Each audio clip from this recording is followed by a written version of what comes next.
Thank you, PTK. It is an honor to be here with you to help you celebrate. My name is Miguel Powers, and I've been teaching at Fullerton College for over 20 years, and I love the end of semester celebrations and commencement and seeing so many people achieve their goals. I want you to take a moment to celebrate, to appreciate, to think about what you've achieved, and to look around and thank all those people and be grateful, because we don't achieve success on our own. So all those people that have helped you, be sure to thank them in person. Now, no class before you probably in the history of Fullerton College has more to appreciate in their success than you. You've overcome mountains, obstacles, insurmountable challenges, and you're here because you succeeded. I don't know about you, but when I graduated, a lot of people asked me, what do you want to be when you grow up? What do you want to be? Now, what's interesting is they often really were asking me what I want to do. They wanted to know about my career, what job I was going to have. But that's not really the right question, because no matter how much you love your job is not what you be, it's what you do. I love my job. I'm excited to go to work. I have passion, and I'm excited and grateful for the chance to do it, and I hope you find that too. But that's still not what you be. What you be is who you are. And I want you to be awesomely. Be awesomely. You might think, why is an English teacher talking like that? But I want you to be awesomely so you can go to your job in every other facet of your life and be the best version of yourself.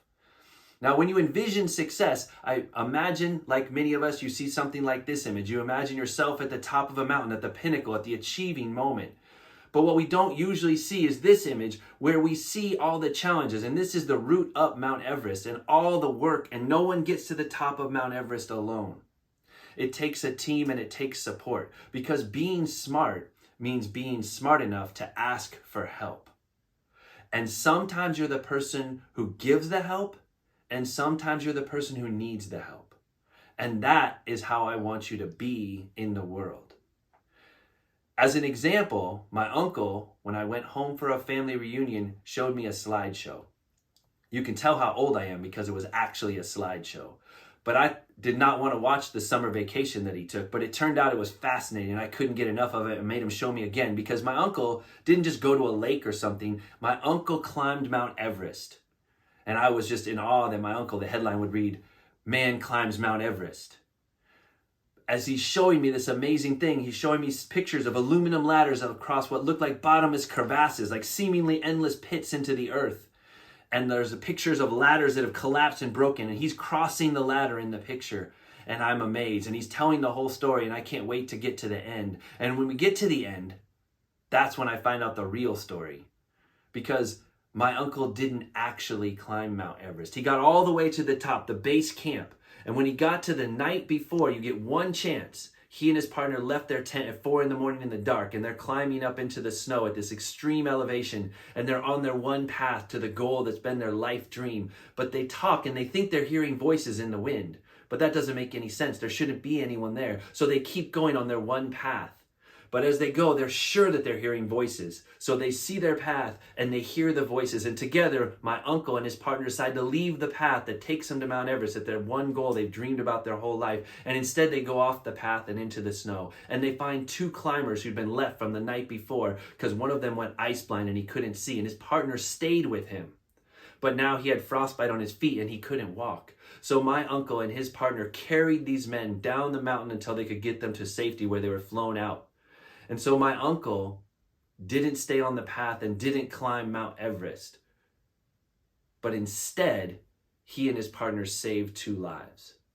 And I think that's a great lesson about life, is often we work hard and we set goals and we work to achieve those, but often we don't achieve the goal we set. But perhaps if we be awesomely, we do something better. He wasn't just passionate about his goal, he was compassionate, because he wanted to work to help other people. And he and his partner saved lives. And that is a real lesson, because failure is only failure when we stop. Otherwise, when we experience challenges, as you know, and as you have faced, it's an invitation to learn, to try new strategies, and to grow, and to do something better. And sometimes we don't get to the goal that we set out for, but we get to a better place and we achieve more. So when people ask you what you want to be, I want you to be passionate. have drive and passion. I want you to be kind and therefore compassionate. You're compassionate with others so that you can be yourself fully and completely so that you can be awesomely. Thank you and good luck.